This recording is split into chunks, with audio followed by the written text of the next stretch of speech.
Boom, we're in it. Welcome back to the channel, Alchemic Power. I'm your host, Handy Andy, and today we're here to bring the power to you. DIY their own thermostats.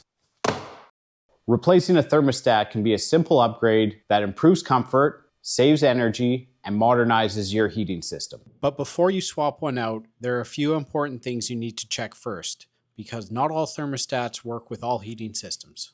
The first thing you need to know is what type of heating system you have. This is extremely important because different thermostats are designed for different voltages and heating equipment. If you have electric baseboard heaters, you most likely have a line voltage thermostat. These are typically 120 volt to 240 volt systems, and they require a thermostat specifically rated for electric heat.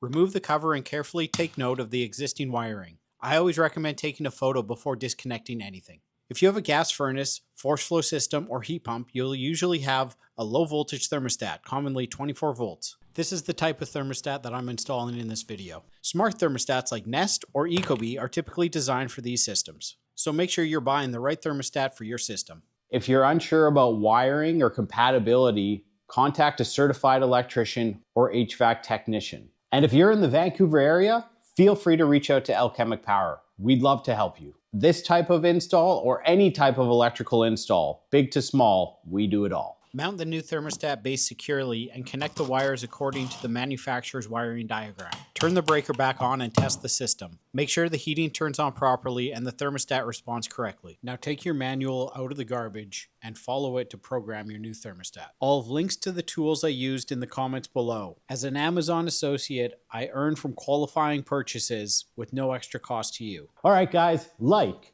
share, subscribe, and ring that bell. And we'll see you on the next one. Thanks for watching. Peace out.